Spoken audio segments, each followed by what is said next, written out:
The first time I realized the most feared man in Port Layton might be completely broken was when I watched him stare at a microwave for almost a full minute like he had forgotten why he was standing there. It was 2:13 in the morning during the kind of February cold that made the harbor disappear beneath white fog. The pharmacy lights buzzed overhead while sleet tapped softly against the front windows. I was halfway through organizing shipment invoices and trying not to think about the past due electric bill folded inside my jacket pocket when the door chimed. He walked in exactly the same way he always did. Quiet. Heavy. Like exhaustion weighed more than his 6'3" frame could carry anymore. Wes Calder never looked around when he entered the store. Most customers did. They checked prices or searched for coffee or complained about the weather.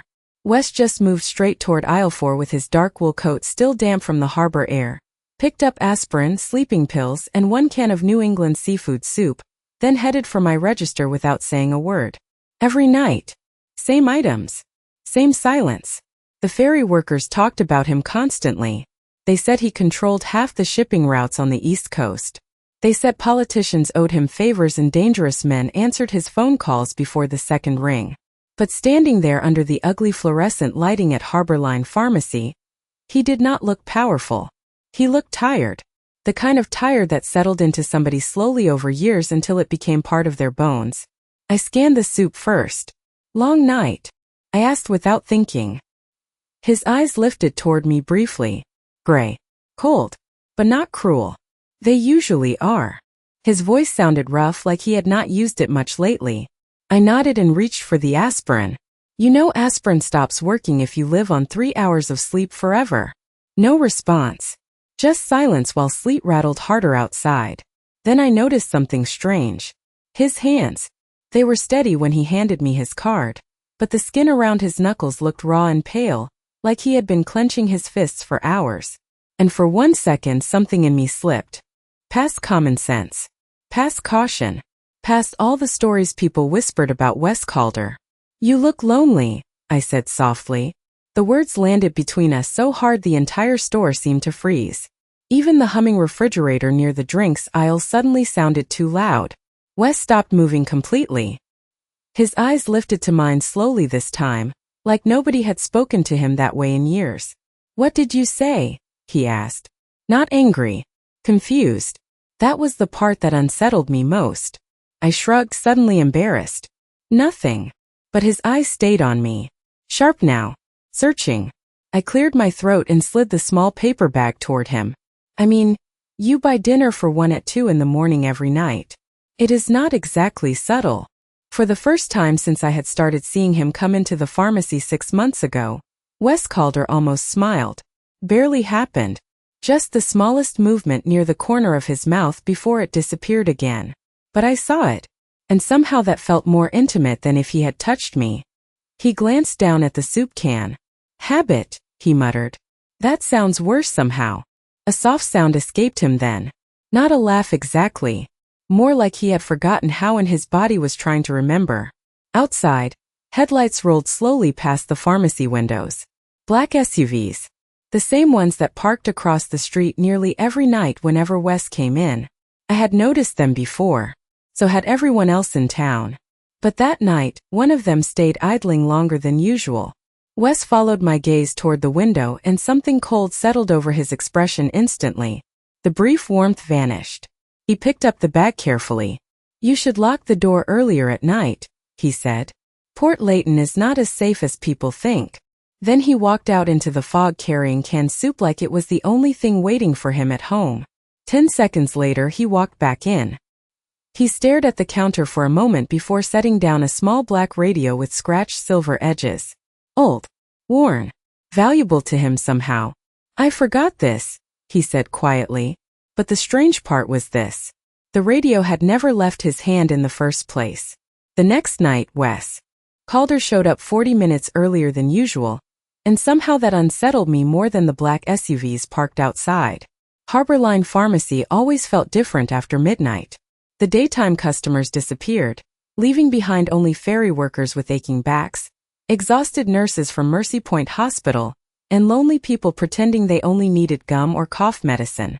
The neon open sign flickered weakly against the snow collecting outside, while an old space heater rattled beside the greeting cards. I was restocking shelves when the bell above the door chimed. My stomach tightened before I even looked up.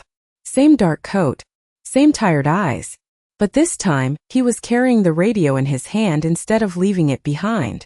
"You are early," I said carefully. Wes glanced toward the windows first, toward the harbor beyond the fogged glass before answering. "Could not sleep." His voice sounded rougher tonight, like gravel dragged across concrete. I leaned against the ladder with a bottle of cold medicine still in my hand. "So your solution was canned soup and fluorescent lighting?" One corner of his mouth twitched again. Tiny. Almost invisible. "It has worked before." That answer should not have felt sad, but somehow it did. Wes moved through the aisles slower than usual, while I pretended to reorganize inventory nearby. He stopped at the coffee machine beside the pharmacy counter and stared at the handwritten out-of-order sign taped to the front. "Died yesterday," I explained. "Pretty sure Nora threatened to shoot it herself." "Who is Nora?" "Owner. Divorced 3 times. Hates joy. Makes excellent blueberry muffins." A low sound escaped him again, closer to an actual laugh this time. It caught me off guard enough that I accidentally dropped a bottle of cough syrup onto the floor. Wes bent to pick it up before I could. The movement pulled his coat sleeve back slightly, exposing a faded scar near his wrist. Not fresh. Old. Thin and pale against his skin. My eyes caught it for half a second before I looked away. But Wes noticed. He always noticed. The air shifted instantly. Colder somehow. "You do not ask questions people here usually ask," he said quietly. Slid the cough syrup back onto the shelf. "People in this town ask too many questions." "And you?" I shrugged. Primer fil prescriptions. "I mind my business. It keeps life simple." Wes studied me for a long moment, those gray eyes too sharp for 2 in the morning. Simple is overrated. Outside, one of the SUVs suddenly pulled away from the curb. Another replaced it almost immediately. Smooth. Controlled. Like a silent shift change. I crossed my arms. "You know the whole mysterious convoy thing is not subtle either, right?" His jaw tightened slightly. "They are precautionary." "Against what?" "Coupon thieves." That actually earned me a real reaction. Small but real. Wes looked down briefly, shaking his head once like he had forgotten how to deal with someone speaking to him normally. Then his expression changed again. Not cold exactly. More distant. Like he remembered something unpleasant. "People around me sometimes get noticed for the wrong reasons," he said. "That sounds ominous." "It is practical." Before I could answer, the pharmacy phone rang sharply behind the counter. I picked it up immediately. Harbor Line Pharmacy. My sister Ivy was crying before I could even say hello properly. "The school suspended me," she blurted through shaky breathing. I could not finish the exam and they think I cheated because I left halfway through and..." Her voice cracked completely. "Panic attack." Again. I closed my eyes for 1 second, gripping the edge of the counter tighter. "Hey, breathe first." Across from me, Wes went very still. He was not pretending not to listen anymore. Ivy kept talking too fast between breaths while I searched for the emergency anxiety medication, hidden beneath the register drawer. Rent was late. Her school tuition was behind. And now this. Perfect. "I will come get you after my shift," I promised softly. "Just stay with Mrs. Alvarez until then." When I finally hung up, the silence inside the pharmacy felt heavier than before. Wes was still standing there beside the coffee machine, watching me carefully. Not curious. Concerned. Which somehow felt far more dangerous. Then his eyes dropped toward the overdue electric bill sticking halfway out of my jacket pocket. And for the first time since I met him, I realized Wes Calder was the kind of man who noticed everything. 3 nights later, the entire town lost power just after midnight. And for the first time since I met Wes Calder, I saw him look genuinely tired instead of simply controlled. The storm rolled in hard from the Atlantic. Wind slammed against the pharmacy windows while the harbor sirens moaned somewhere beyond the fog. 1 second Harbor Line Pharmacy glowed under fluorescent lights, and the next everything dropped into darkness so complete I could hear my own breathing. "Great," I muttered into the blackness. Exactly what this week needed. Emergency backup lights flickered dimly near the floor, painting the aisles in weak blue shadows. Outside, snow whipped sideways across the empty streets. My phone buzzed immediately with a text from Ivy. Power out at apartment 2. Heater stopped working. I rubbed my forehead hard. Of course it had. The old building barely survived normal weather. I was halfway toward the stockroom searching for flashlights when I heard movement near the front counter. Wes had not left. Somehow that surprised me even though his black SUV was still parked outside beneath the blinking streetlight. Your backup system is failing, he said calmly from somewhere near aisle 3. You can tell that in the dark? I can hear it. I stared at him for a second before remembering he could barely see me anyway. That is either impressive or deeply concerning. Probably both. Another violent gust rattled the windows. Then the heater shut off completely. Silence rushed through the pharmacy. Cold air settled fast afterward, sharp enough to sting my nose. Fantastic, I whispered. Nora is going to blame me personally for winter now. Wes walked toward the back hallway without asking permission, loosening his coat slightly as he moved. Where is the breaker room? You seriously know electrical work? He glanced back once. I grew up around docks. You learn things. I followed him through the narrow hallway lit only by emergency strips along the floor. The pharmacy suddenly looked older in the dark. Smaller. The cracked linoleum. The leaking ceiling stain above storage room 2. The faded family health posters curling at the edges. Nothing glamorous. Nothing cinematic. Just real life barely holding together. Wes crouched near the breaker panel while I held a flashlight over his shoulder. Up close, exhaustion clung to him harder tonight. Faint shadows beneath his eyes. Stubble along his jaw like he had stopped caring sometime around Tuesday. You always work nights? He asked suddenly. Mostly. Why? I leaned against the wall carefully. Night shifts pay more. He nodded once like that answer told him everything. Maybe it did. The flashlight beam drifted accidentally toward his hands while he worked. His fingers were steady, but there was tension underneath every movement. Like his body had forgotten how to relax years ago. Then I noticed it again. A tremor. Small. Barely visible. You okay? I asked quietly. Fine. Immediate. Automatic. That was not convincing. Wes exhaled slowly through his nose. I have not slept much this week. How much is not much? Silence.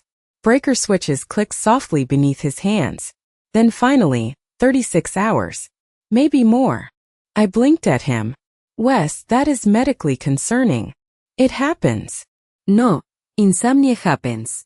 Hallucinations happen after 36 hours. Something flickered across his face then. Fast enough I almost missed it. Recognition. That hit too close somehow. Before I could ask anything else, the overhead lights suddenly surged back to life. The heater groaned awake seconds later. Warm air drifted slowly through the vents. There, Wes muttered, standing carefully. But the second he straightened fully, his balance shifted hard enough that he caught himself against the wall. Instinct moved me before thought did. I grabbed his arm automatically. Under the heavy wool coat, his muscles were rigid with exhaustion. Easy, I said softly. Wes looked down at my hand on his sleeve like physical contact surprised him. Not because he disliked it. Because he was unused to it. The realization hit me strangely hard. Outside, snow hammered against the windows harder than before. But inside the narrow breaker room, neither of us moved away. Immediately. Then somewhere near the front entrance, tires crunched slowly across fresh snow. Wes went still. Completely still. The warmth disappeared from his expression so fast it almost frightened me. He turned toward the hallway sharply. Lock the front door, he said quietly. Now. The man standing outside the pharmacy that night did not look dangerous at first glance, which somehow made him worse. He leaned casually beside a dark sedan across the street with his hands buried inside a charcoal coat, while snow collected along his shoulders. Mid-40s maybe. Clean haircut. Expensive shoes sinking slightly into slush near the curb. The kind of man who could blend into any business meeting or harbor restaurant without anyone remembering his face afterward. Wes saw him for half a second through the front windows and everything about him changed. His posture tightened instantly. His expression emptied out. Even his voice lost warmth when he looked back at me. Lock the door, he repeated quietly. I crossed the pharmacy quickly, heart beating harder than I wanted to admit. Who is that? Someone I hope stayed in Boston. That answer did not help at all. I turned the deadbolt anyway. Outside, the man across the street never moved. Snow drifted between us while headlights from passing plow trucks flashed briefly across the glass. Wes stayed near the front windows watching him with the kind of stillness that felt practiced. Controlled. Dangerous in a way I still could not fully understand.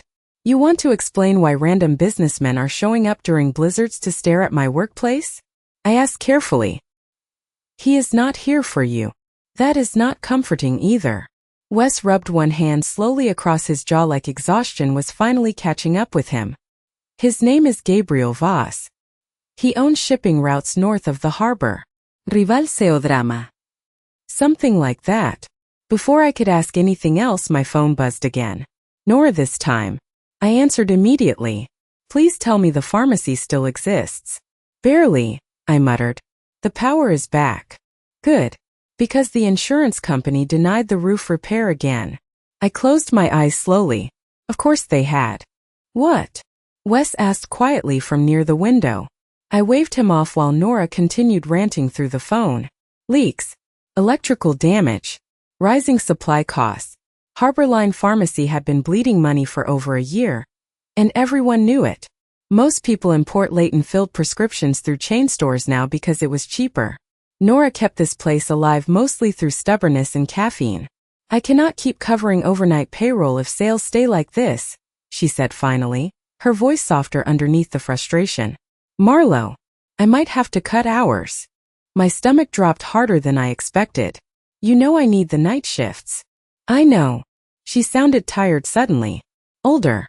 I am trying. We ended the call quietly. For a second I just stood there staring at the shelves of cold medicine and discounted Valentine candy under the fluorescent lights. Rent was already late. Ivy needed tuition payments by March. And now my hours might disappear too. Perfect. Your boss. Wes asked after a moment. My pharmacy is dying. The words came out flatter than I intended. Turns out independent healthcare in small towns are not exactly thriving industries anymore. He looked toward the prescription counter slowly, toward the faded linoleum floors and outdated shelves and leaking ceiling stain near aisle 6. How long have you worked here? 8 years. Why stay? I almost laughed at that. Because life is expensive, Wes. Silence settled between us while snow hammered softly against the windows. Outside, Gabriel Voss finally stepped away from the curb and disappeared back into the sedan. The car drove off without headlights for the first few seconds. Wes watched until it vanished completely. Then he reached inside his coat pocket and placed something carefully on the counter beside the register. A folded piece of paper. What is this? I asked. An electrician. You already fixed the breaker. For the wiring behind storage room too. I stared at him. You noticed that? The burning smell was obvious. He hesitated briefly before adding, you should not work in a building that unsafe. Something about the way he said it hit me unexpectedly hard. Not controlling. Not performative. Just honest concern delivered by someone who clearly had no idea how to soften it. I unfolded the paper slowly. The electrician listed there was from Boston. 24-hour emergency service. Underneath the number, Wes had written one sentence in neat block letters. Send him the invoice. I looked up immediately. No Marlove. No, his jaw tightened slightly. The wiring could start a fire. I am not taking money from you. It is not money. It is maintenance. That is still money in a better suit. For 1 second irritation flashed across his face. Not anger exactly. Frustration. Like nobody spoke back to him often enough for him to know what to do with it. Then suddenly the radio in his hand crackled softly with an old baseball announcer talking through static. Wes looked down at it instinctively. And for the first time since meeting him, I saw something unexpected in his expression. Not power. Not fear. Grief. By Friday afternoon, everyone in Port Layton had apparently decided I was sleeping with a criminal. Small towns moved information faster than viruses. All it took was one black SUV parked outside Harborline Pharmacy too many nights in a row, And suddenly the cashier at Murphy's grocery stopped making eye contact with me. The ferry mechanic who usually joked during prescription pickups suddenly became very interested in his shoelaces. Even Mrs. Callahan from apartment 2B downstairs pulled Ivy aside to ask if we were mixed up in something dangerous now. Ivy slammed the apartment door so hard the hallway pictures rattled afterward. "People here are unbelievable," she snapped, throwing her backpack onto the couch. "One rich guy buys aspirin and suddenly you are the Harbor Mafia princess. Please never say Mafia princess again. You know what I mean." I did. Unfortunately, the rumors would have been easier to ignore if my real life was not already unraveling at the exact same time. Nora officially cut my overnight hours that morning. Insurance costs were rising again. Supply chains through the harbor were delayed because of some labor dispute nobody fully explained. Half the shelves in the pharmacy looked emptier. "Every week. I can keep you 3 nights instead of 5, Nora said quietly while reviewing invoices at the counter. "I hate doing this." I nodded like it did not feel catastrophic, but my chest stayed tight the entire bus ride home afterward. 3 nights meant choosing which bills survived each month. 3 nights meant Ivy probably losing her prep classes before graduation. 3 nights meant the landlord finally getting serious about eviction warnings taped to our door. By sunset, I was sitting at the laundromat 2 blocks from the harbor with 3 rolls of quarters and a headache growing behind my eyes. The dryers rattled loudly while old sitcom reruns played on a mounted television nobody watched. Across from me, a little boy slept curled against his mother's shoulder beneath fluorescent lights that made everyone look exhausted. I folded uniforms slowly, trying not to think too hard about numbers. Rent, utilities, Ivy's tuition payment, groceries. My phone buzzed suddenly against the plastic chair beside me. Unknown number. I almost ignored it. Almost. "Marlo Bennett?" a woman asked professionally the second I answered. "This is St. Agnes Academy Financial Office. We wanted to confirm your sister Ivy accepted the academic support grant." I sat upright immediately. "The what?" "The Harbor Future Scholarship Assistance Fund. Full tuition coverage through graduation." My stomach dropped hard enough to hurt. "There has to be some mistake." "No mistake, ma'am. The paperwork was finalized this afternoon." The call ended 5 minutes later, but I stayed frozen beside the dryers long afterward while wet denim tumbled behind the glass windows in endless circles. There was only one person in Port Layton who could make problems disappear quietly like that. And somehow that made me angrier than if he had handed me cash directly. By the time I reached the harbor that night, the wind off the water had turned sharp enough to sting my cheeks. Wes stood near Pier 9 beside a line of shipping containers, speaking quietly with 2 men in work jackets while cargo cranes groaned overhead in the distance. No luxury. No glamorous mafia fantasy. Just freezing. Dockworkers, diesel fumes, and exhausted men unloading freight after dark. One of the workers noticed me first and stepped away immediately. Then Wes turned around. The second his eyes found my face, he knew. "You paid Ivy's tuition," I said before he could speak.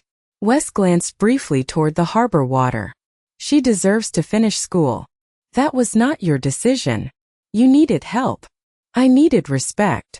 The words hit harder than I intended. Wes went still beneath the floodlights. Around us, forklifts beeped somewhere farther down the dock while seagulls screamed overhead through the cold air. "You think fixing things makes people owe you less loneliness," I said quietly. "But it does not work like that." His jaw tightened. "I was trying to make your life easier. You do not even know my life." Something flickered across his face then. Hurt. Real hurt. So brief most people would have missed it completely. But I saw it. Because lonely people always recognized each other faster than everyone else. Wes looked away first, staring out toward the dark harbor where cargo ships blinked red beneath the night fog. "When I was 17, he said quietly, "my father lost everything in 3 months. Nobody helped him." I stayed silent. The cranes groaned overhead again. "I promised myself after that," Wes continued, voice rougher now, "if I ever had enough money to stop people from drowning, I would." For a second neither of us moved. Then somewhere behind him, one of the dock workers called his name sharply. Wes turned automatically toward the sound. And under the harsh dock lights, I finally saw what exhaustion had been hiding all week. His hands were shaking again. Worse this time. The first time Wes Calder came to my apartment, he did not knock like a man who owned half the harbor. He knocked like someone afraid I might not answer. It happened 4 nights after the argument at Pier 9. 4 nights of silence. No black SUVs outside Harborline Pharmacy. No late-night soup purchases. No awkward almost smiles beneath fluorescent lights. And somehow I hated that silence more than I expected to. By Wednesday evening, the radiator in our apartment finally gave out. Completely. The building superintendent promised to look at it tomorrow, which in our building usually meant never. Ivy sat wrapped in 2 hoodies at the kitchen table trying to finish chemistry homework while her breath fogged faintly in the air. "I cannot feel my fingers anymore," she muttered. I shoved another blanket toward her while heating canned tomato soup on the stove. Welcome to luxury coastal living. The lights flickered twice. We both froze immediately. "Do not even joke," Ivy whispered. Then came the knock at the door. 3 slow taps. I opened it expecting the landlord. Instead, Wes stood there holding a heavy cardboard box against his chest, while cold harbor wind swept through the hallway behind him. For a second neither of us spoke. He looked worse than before. Pale. Exhausted. Dark circles beneath his eyes deep enough to bruise. "Your superintendent is useless," he said quietly. "That is a little aggressive for hello." His eyes drifted past me toward the apartment, toward Ivy bundled beneath blankets beside the weak kitchen light. Then he held the box out awkwardly. Portabiliteur. I stared at him. "Wes, it is below 20 degrees tonight. You cannot keep solving my life with appliances. This one plugs into a wall." I almost smiled despite myself. Almost. Ivy suddenly appeared behind me, peeking around the doorway. "Is that the harbor guy?" she whispered loudly. Wes blinked once. "The harbor guy? She means you look like you own expensive boats," Ivy explained.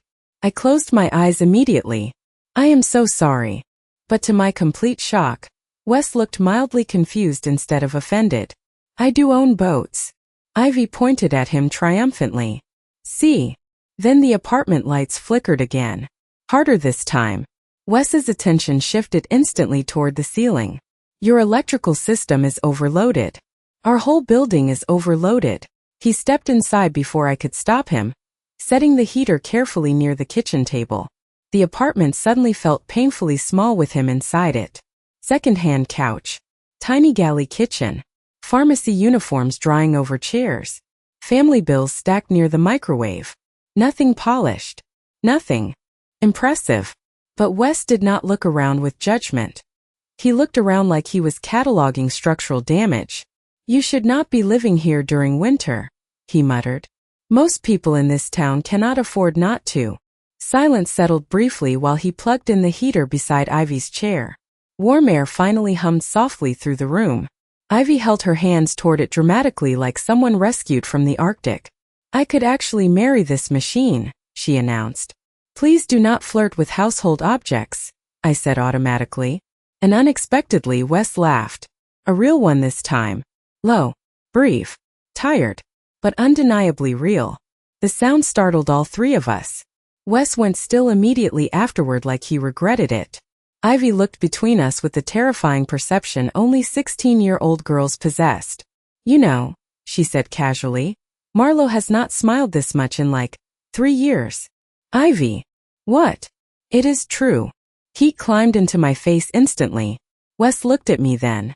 Really looked at me. Not through me. Not around me. At me. And something quiet shifted in the room. Not romance. Not fantasy. Just 2 exhausted adults suddenly aware of how long it had been since somebody made life feel less heavy. Then the radio in Wes's coat crackled softly again with old baseball static. His expression changed immediately. The warmth vanished so fast it physically hurt to watch. He pulled the radio out instinctively, listening to something only he understood. "I have to go," he said. Too quickly. The distance was back already. Familiar. Controlled. I crossed my arms slowly. "What happened?" "Nothing." "That is becoming your favorite lie." Wes stared at the radio for one long second before answering quietly. "A shipment disappeared tonight." Ivy looked confused, But my stomach tightened instantly at the tone in his voice. Not angry. Worse. Resigned. And Wes slipped the radio back into his coat carefully. And when things disappear around the harbor, he said softly, people start blaming each other. Then someone slammed violently into the apartment building's front entrance downstairs. The pounding downstairs was not loud enough to sound violent. That was what made it worse. Slow, heavy, deliberate. Somebody who expected the door to open eventually. Ivy looked up immediately from the kitchen table, her face draining pale beneath the apartment light. Wes moved before either of us did. 1 second he stood near the heater, exhausted and distracted by whatever was happening at the harbor, and the next his entire body shifted into something colder, sharper, focused in a way that made my chest tighten. He crossed to the apartment window carefully without pulling the curtain fully aside.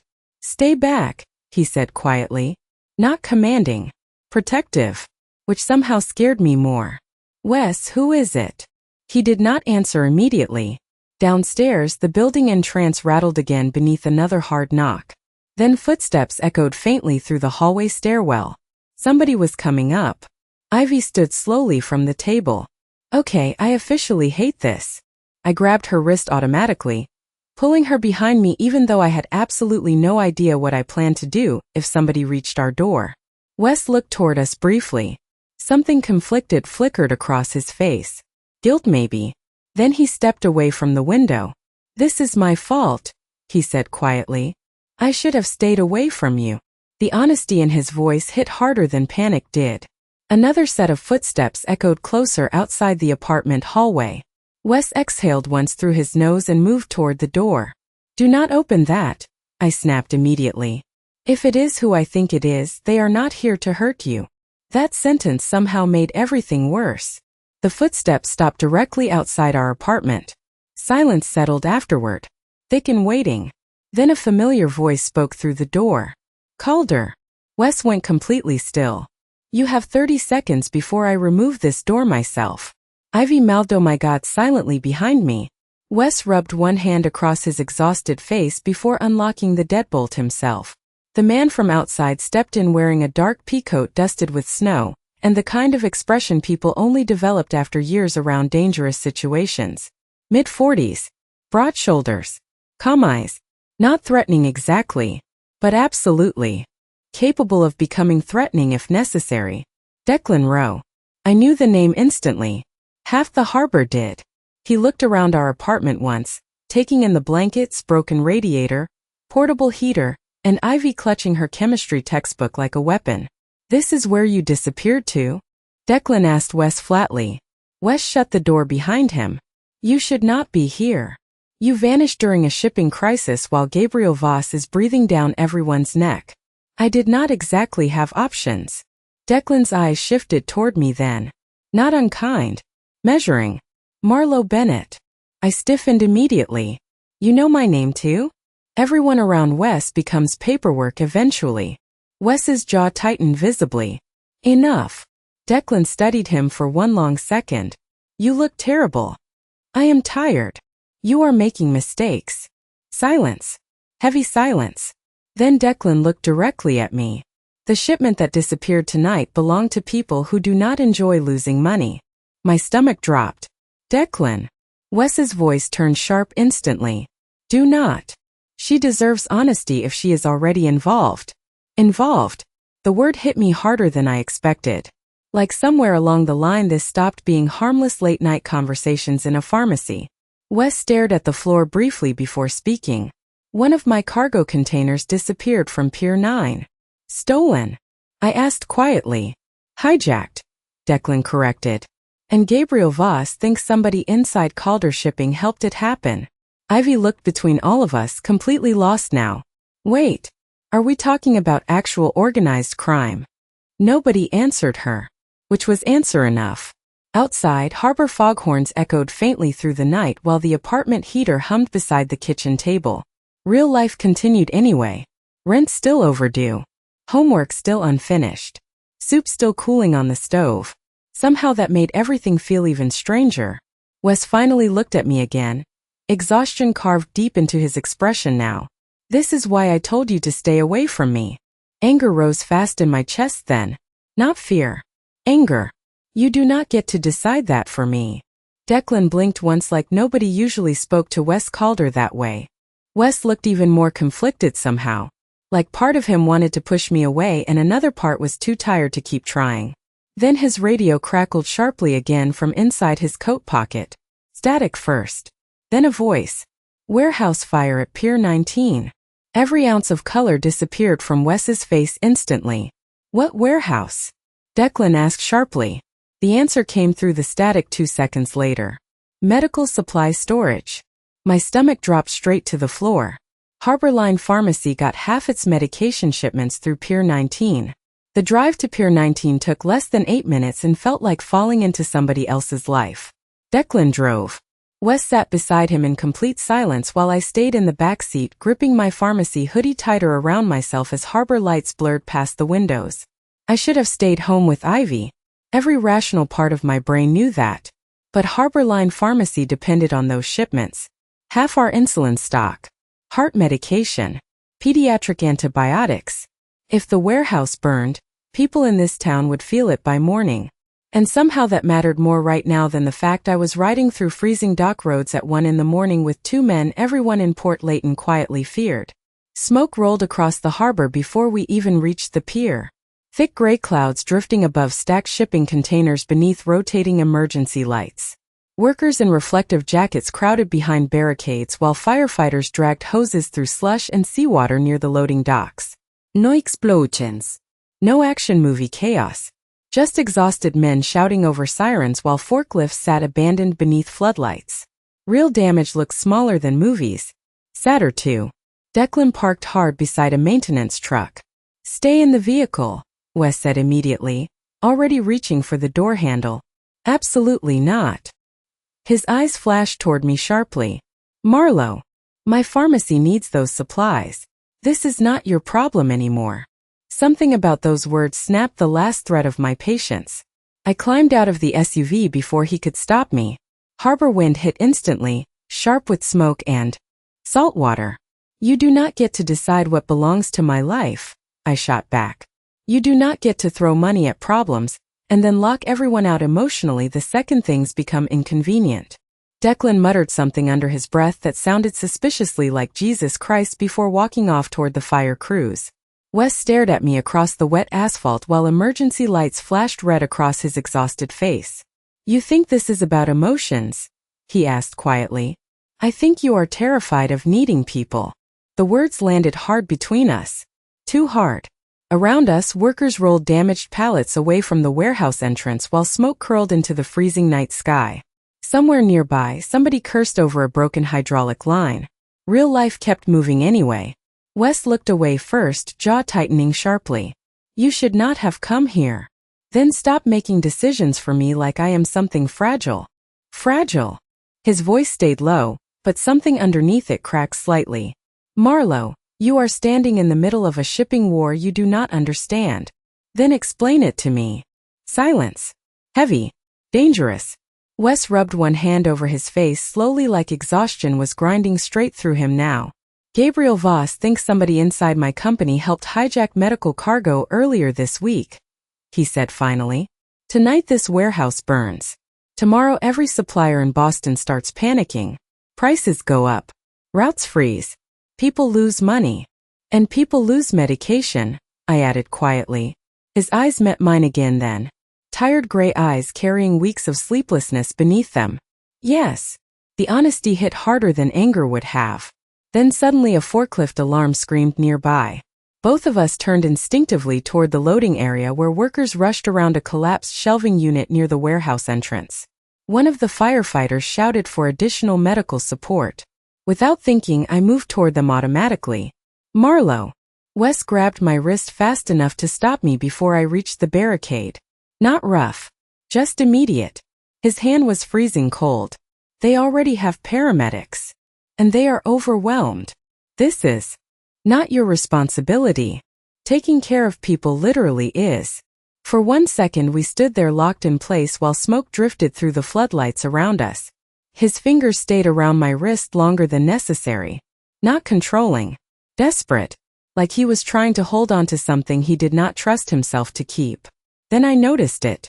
His hands were shaking badly now. Worse than before. Wes, I whispered softly. How long since you actually slept? He did not answer. Which was answer enough. A siren wailed sharply somewhere behind us while another section of warehouse roof groaned overhead. Exhaustion finally cracked through his composure then. Tiny fractures. But real. If something happens to you because of me... His voice stopped abruptly. He swallowed once hard before continuing quieter. I do not think I could survive that. The confession hit me so unexpectedly, I forgot to breathe for a second. Not romantic. Not dramatic. Just painfully honest in a way people rarely allowed themselves to be. Then before I could answer, one of the dock workers came running toward Wes through the smoke.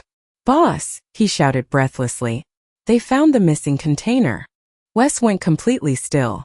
Where? The worker hesitated. Inside your south terminal. Silence dropped around us instantly. Even the harbor noise suddenly sounded farther away. Because everybody there understood what that meant before anyone said it out loud. Somebody inside Wes Calder's operation had betrayed him. By sunrise, the story was already everywhere. Harbor sabotage. Missing medical cargo. Federal investigators arriving from Boston. Calder shipping under internal review. Port Layton woke up hungry for scandal the way small towns always did when somebody powerful finally looked vulnerable. Harborline Pharmacy felt colder than usual that morning even with the heater running beside the counter. Customers whispered while pretending not to. A ferry worker stopped mid-conversation the second I walked past aisle 3. An older woman picking up blood pressure medication stared openly at me before asking, "You still talking to that Calder man?" Like she was asking whether I had developed a contagious disease. Nora finally slammed a prescription drawer hard enough to shut everyone up. Either buy your medication or mind your business, she snapped. But even she looked worried afterward. By noon, 2 supply deliveries had already been delayed because of the fire at Pier 19. Insulin shipments rerouted. Antibiotics backordered. Parents calling nonstop asking why pediatric fever medication was suddenly unavailable. Real consequences. Real people. That was the part nobody romanticized about power struggles between rich men. Ordinary people always paid first. I was halfway through reorganizing inventory when my phone buzzed with a text from Wes. Need to see you. I stared at the screen for a long moment before locking the phone again without answering. Because the problem was this, part of me understood him now. The exhausted man beneath the reputation. The lonely one carrying guilt around like another organ inside his body. But understanding somebody did not erase the fact that chaos followed him everywhere. Around for that afternoon, Ivy walked into the pharmacy still wearing her school uniform and dropped a folded newspaper onto the counter in front of me. Wes Calder's face stared back from the front page beside headlines about federal investigations and organized cargo theft. Girls at school said you are dating a mob boss. Ivy muttered while unwrapping a granola bar. One sophomore asked if we are in witness protection now. I rubbed my eyes hard. Please tell me you punched nobody. I considered it. She leaned against the counter quietly afterward. You like him though. The statement landed too directly. I barely know him. That is not what I asked. Before I could answer, the pharmacy bell chimed softly. Every muscle in my body tightened automatically before I even looked up. Wes stood near the entrance still wearing yesterday's dark coat. Same exhaustion. Worse somehow. Harborline Pharmacy went silent almost instantly. Even the old man near the greeting card suddenly became deeply interested in cough drops. Wes noticed all of it. The whispers. The stares. The tension hanging thick in the fluorescent lighting. His eyes found mine. Across the counter, but he did not move closer immediately. Smart enough to understand he was no longer walking into neutral ground. Can we talk? He asked quietly. Nora muttered something deeply unfriendly under her breath before disappearing into the back office on purpose. Ivy looked between us once before grabbing her backpack. I suddenly remember homework exists, she announced, fleeing toward the stockroom. Coward. Wes approached the counter slowly.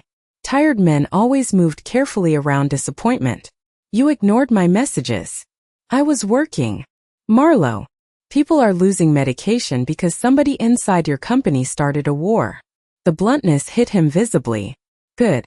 I know. Do you? I asked quietly. Because for you this is shipping routes and investigations and betrayal. For me it is Mrs. Hargrove crying this morning because her heart medication might not arrive until next week. Wes stayed silent. Not defensive. Just listening. Which somehow made this harder. You cannot keep separating your world from everybody else's, I continued. It spills everywhere. His jaw tightened slightly. I spent 15 years trying to build something stable. And did it work? That one hurt. I saw it immediately. Wes looked away toward the pharmacy windows where harbor fog blurred the street outside. No, he admitted softly. Silence stretched between us afterward. Heavy but honest. Then he reached into his coat pocket slowly and placed something on the counter. A small white pharmacy receipt. Crumpled from being folded too many times. I frowned. What is this? Your mother's prescription refill. My chest tightened instantly. How did you? The date is 4 years old, he said carefully. You still keep it in your wallet. I stared at him speechless for a second. You looked at my wallet? You dropped it during the storm last week. His voice stayed low. Careful. I was trying to return the cash inside and saw the receipt. Embarrassment flared hot beneath my skin immediately. Not because of the money. Because grief was private. That was not yours to look at. I know. Then why bring it up? Wes hesitated. Real hesitation this time. Because you keep acting like needing people is weakness. The words hit harder than they should have. Maybe because they were true. I crossed my arms tightly. And you keep trying to save people so they never leave you. Something shifted in his expression then. Not anger. Not even surprise. Recognition. Like nobody had ever said the truth to him that directly before. But neither of us apologized. Because some wounds did not close just because they were finally named out loud. Wes stopped coming into Harborline Pharmacy after that conversation, which should have made my life easier. Instead it made the town louder. Without him physically standing beside my counter at 2 in the morning, people suddenly felt safer talking about him openly. Ferry workers argued about the investigation near the cold medicine aisle. Elderly customers whispered about federal agents visiting the harbor offices. One woman actually asked if Harborline would still be operational when the mob arrests start, and Nora nearly threw a clipboard at her head. But the strangest part was this. Even while Wes disappeared, small things around my life quietly started changing. On Monday morning, the broken hallway light in our apartment building got replaced for the first time in 6 months. By Tuesday, the superintendent finally repaired the radiator after ignoring work orders all winter. Wednesday afternoon, Ivy came home stunned because St. Agnes suddenly reinstated the advanced science tutoring program they claimed they could no longer afford. Do not look at me like that, Ivy said immediately when I stared too long. I did not ask your emotionally repressed harbor boyfriend for anything. He is not my boyfriend. Okay. Your tall crime-adjacent situationship then. I threw a dish towel at her face. But later that night, while closing the pharmacy alone, I noticed something else. The alley light behind Harborline had been repaired too. That light had been broken for almost a year. Nora walked outside beside me carrying trash bags and stopped short beneath the bright bulb overhead. Well, she muttered suspiciously, either the city suddenly cares about public safety or somebody rich feels guilty. Said nothing, because deep down I already knew. Wes was trying to help the only way he understood how. Quietly. Indirectly. Without asking for credit. Without forcing conversation. Acts of service instead of apologies. The problem was that none of it fixed the larger issue sitting between us. He still believed protection meant handling everything alone. And I still hated feeling like my life was becoming a project somebody powerful managed from a distance. Thursday night proved exactly how fragile everything still was. A teenage cashier from Murphy's Grocery fainted near the ferry terminal because she had been working double shifts while recovering from the flu. The ambulance took 40 minutes because emergency response teams were overloaded from harbor inspections after the warehouse fire. So I stayed with her on the freezing concrete beside the bus stop, using my folded pharmacy hoodie as a pillow under her head while traffic crawled past in the dark. By the time paramedics arrived, my hands were numb and my knees ached from kneeling on pavement. I was exhausted. Really exhausted. The kind that settled behind your eyes and made the world feel slightly delayed. When I finally reached Harbor Line near midnight, I found 3 large cardboard boxes stacked beside the back employee entrance. No label. No note. Inside were emergency medical supplies, pediatric fever reducers, insulin coolers, antibiotics. Enough to help us survive the shipment delays for another week. Nora nearly cried when she saw them. No supplier in Boston would send this much inventory overnight, she whispered while checking expiration dates with shaking hands. Not during an investigation. My stomach tightened immediately. Do not ask questions you do not want answers to, she warned quietly. But later, after closing, I stood alone beside the pharmacy stock shelves staring at the boxes while fluorescent lights hummed overhead. Real people would get medication now because of those supplies. Kids with asthma, elderly patients with heart problems, parents already working 2 jobs. The help mattered. Even if the source complicated everything. The back door opened softly behind me around 1 in the morning. I turned instantly, heart jumping before I recognized Wes standing there in a dark thermal jacket instead of his usual wool coat. He looked exhausted beyond words. Pale beneath the harsh lights. Stubble darker along his jaw. But his hands had finally stopped shaking. Nora forgot to lock the employee entrance again, he said quietly. I crossed my arms immediately. You cannot keep solving problems like some emotionally unavailable Batman. To my surprise, Wes looked genuinely confused for half a second. I do not know if that was an insult. It was a concern. Silence settled briefly between us while the heater rattled near the pharmacy counter. Then Wes walked toward the supply boxes slowly. Those medications came from one of my private storage routes, he admitted. No missing inventory. No stolen shipments. I looked at him carefully. Why tell me that? Because last time I tried helping without honesty, you looked at me like I was becoming your father's mistake instead of your friend. The bluntness knocked the air out of me a little. Wes rubbed one tired hand over his face before continuing. I am trying to do this differently. Not prettier. Not smoother. Just differently. And somehow that felt more real than any polished apology ever could. Then he quietly picked up a mop leaning beside the stockroom wall and started cleaning melted snow off the pharmacy floor without another word. The strange thing about healing is that nobody notices it while it is happening. There is no dramatic music. No life-changing speech. Just tiny choices repeated quietly until one day the air around somebody feels different. Wes started showing up at Harbor Line again after midnight, but now he did things instead of hovering in silence. He stocked shelves if deliveries arrived late. Fixed the loose cabinet hinge behind the prescription counter without being asked. Replaced the ancient microwave in the employee break room after it sparked loudly enough to scare Nora into swearing off frozen dinners forever. He still bought the same canned seafood soup every night though. Some habits survived even when people tried changing. The first time I noticed real progress was when he actually slept for 4 hours straight. I only knew because he looked almost disoriented by it. You look weirdly functional today, I told him while counting inventory behind the register. Wes glanced up from the clipboard in his hands. I slept. Should we alert the medical community? One corner of his mouth lifted slightly. Probably. But healing did not suddenly turn him into an emotionally available man from a bookstore romance. 3 nights later, a delivery driver accidentally backed into Harbor Line's alley dumpster hard enough to crack the rear pharmacy steps. The noise startled everyone inside.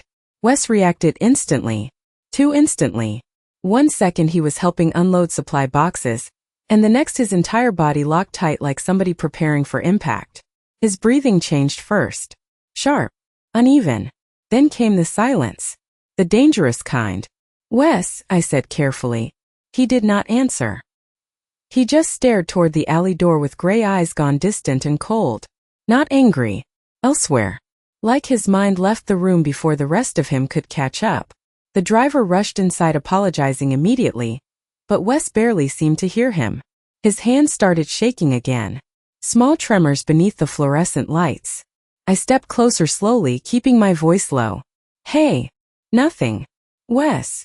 Finally his eyes shifted toward me. Lost for half a second. Then embarrassed the second he realized where he was. He rubbed both hands down his face hard. I am fine. No, you are overloaded. The pharmacy stayed quiet around us. Nora wisely dragged the delivery driver toward the stockroom, pretending not to notice anything. Wes looked toward the floor, jaw tight with humiliation. I hate when that happens in front of people. The honesty in his voice hit harder than the panic itself. Because this was the real version of recovery nobody talked about. The ugly part. The part where people hated themselves for still struggling. I leaned against the counter beside him carefully. You know I watched a woman scream at a parking meter for 10 straight minutes last Tuesday, right?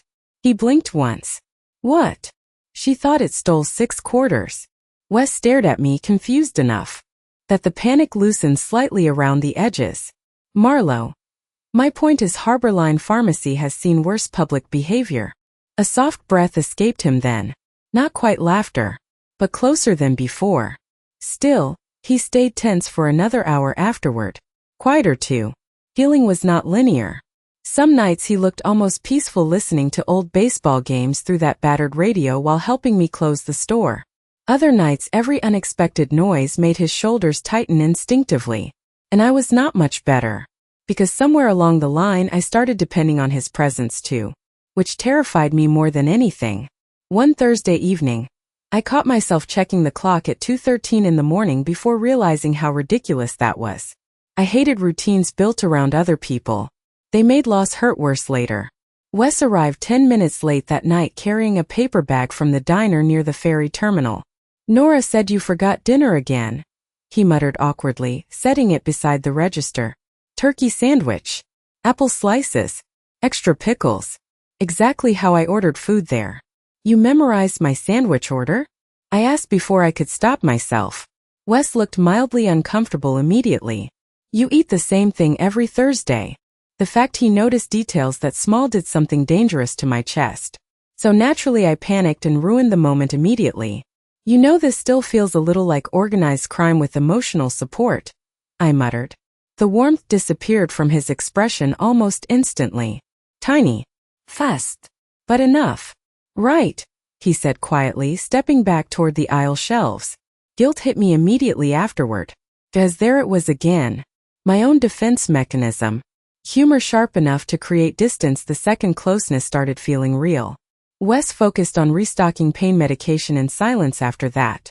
And for the next 20 minutes, neither of us knew how to fix the mood without making it worse. For 2 days after the sandwich comment, Wes stopped lingering at Harborline Pharmacy. He still came in sometimes, but only long enough to buy aspirin or restock medical supplies from his private routes, before disappearing back into the harbor. No awkward conversations. No fixing broken shelves. No quiet baseball radio static filling the silence beside me during closing shifts. And the worst part was that he respected my distance immediately. No guilt. No pressure. No dramatic confrontation demanding reassurance. He simply stepped back the second he thought I wanted space. Which somehow hurt more than if he had argued. Friday evening, Nora shoved a clipboard into my hands while chewing aggressively on peppermint gum. Community health fair tomorrow, she announced.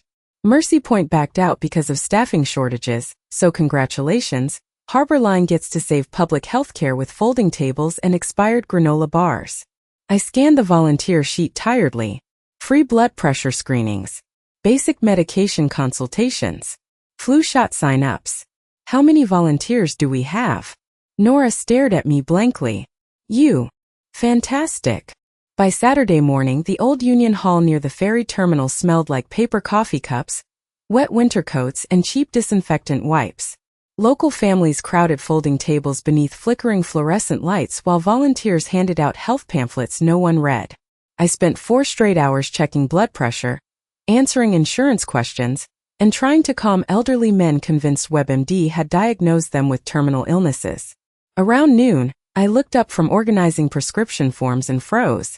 Wes stood near the back wall holding 2 cardboard trays of sandwiches from Murphy's Deli, while Declan argued quietly with an elderly volunteer over where to place bottled water. I blinked once. Twice. What are you doing here? I asked when Wes approached the table. He looked mildly uncomfortable beneath the harsh community center lighting. Declan said the volunteer coordinator quit this morning. So naturally you joined public health outreach? Apparently. I stared at him suspiciously. Did you buy the entire sandwich menu? People need lunch. It was such a painfully Wes answer that I almost laughed. Throughout the afternoon he stayed. Not hovering around me. Not controlling anything. Just helping. Carrying folding chairs for older residents. Fixing a broken extension cord near the pediatric booth. Quietly handing out soup cups during the lunch rush while local fishermen eyed him like a wolf wandering into church. And something strange happened because of it. People slowly stopped whispering. Mrs. Callahan from my apartment building accepted a sandwich from him without flinching. A dock worker asked him about delayed shipping routes instead of avoiding eye contact. One little girl even handed Wes a crayon drawing of a ferry boat after he helped tape her mother's broken walker leg together with medical adhesive strips. He looked completely unprepared for the interaction. "You are supposed to say thank you," I whispered afterward while he stared at the drawing like it contained classified information. "Right." He crouched awkwardly beside the girl. "Thank you." She grinned immediately. "You look sad all the time." I choked on my coffee so hard Nora had to slap my back. Wes blinked once at the child before looking toward me with quiet betrayal in his exhausted gray eyes. Apparently this town has formed a committee. By late afternoon, snow started falling softly outside the Union Hall windows while volunteers packed supplies into storage boxes. My feet ached. My shoulders burned. And for the first time in weeks, the constant pressure inside my chest loosened slightly. Wes stood near the folding tables helping Ivy stack leftover canned food donations into cardboard crates. She liked him now. That was becoming increasingly obvious and deeply inconvenient. "You know," Ivy announced while taping a box shut. "Normal men buy flowers when they like someone." Wes looked genuinely concerned. "Flowers die." "Wow," she deadpanned. "Marlo, this man emotionally communicates like a haunted lighthouse." I covered my face with both hands immediately. But to my surprise, Wes actually smiled. Fully this time. Small. Tired. Real. The expression changed his entire face in a way that physically caught me off guard. Because there he was underneath all the exhaustion and control and loneliness. Just a man trying very hard not to ruin the few good things left in his life. Later, after everyone else left, we carried the final donation boxes toward Nora's truck together, while snow drifted quietly around the empty parking lot. Wes took the heavier boxes automatically without comment. No performance. Just habit. "You did not have to come today," I said softly. "I know. Then why did you?" He adjusted the cardboard box in his arms carefully before answering. "Because helping people with you feels different than controlling outcomes for them." The honesty settled warmly somewhere beneath my ribs. We reached the truck in silence afterward while snowflakes gathered slowly along his dark coat sleeves. Then Wes looked at me carefully and said something he had probably never said to anyone before. "If you ever decide you want distance from me, I will respect it. No ownership. No demand. No pressure hidden beneath charm. Just choice. Real choice." And somehow that trust felt far more intimate than possession ever could. Spring arrived slowly in Port Layton, the way healing usually did. Quiet enough that you almost missed it at first. The harbor ice disappeared inch by inch. Ferries stopped groaning against frozen docks. Harborline Pharmacy finally replaced the flickering neon sign after Nora threatened to electrocute it herself. Life kept moving. Bills still existed. Ivy still left cereal bowls in the sink like it was a competitive sport. Wes still slept badly some nights. But the difference was this.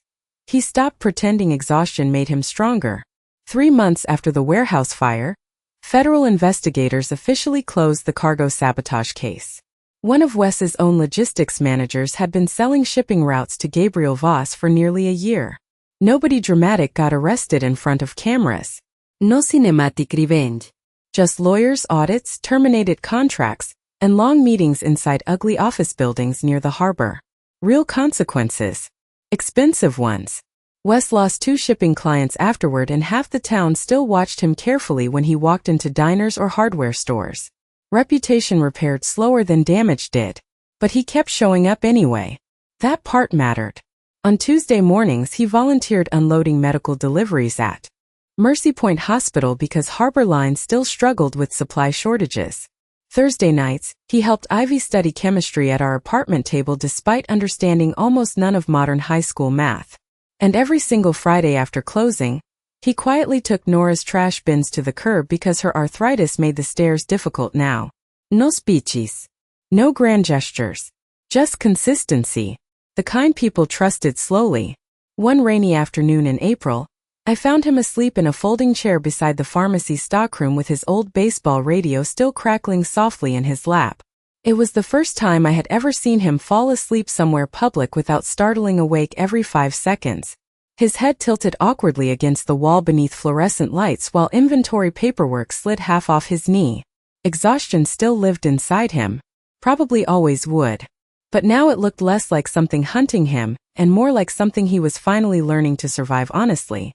I covered him with my hoodie before finishing inventory quietly nearby. 40 minutes later, he woke up disoriented enough to immediately apologize. I did not mean to fall asleep here. You fell asleep sitting upright beside hemorrhoid cream, I whispered. This is not exactly luxury living. A tired laugh escaped him before he rubbed both hands over his face slowly. Still embarrassing. Maybe. I leaned against the stock shelves beside him. But healthy people accidentally fall asleep sometimes, Wes. His eyes lifted toward mine carefully after that.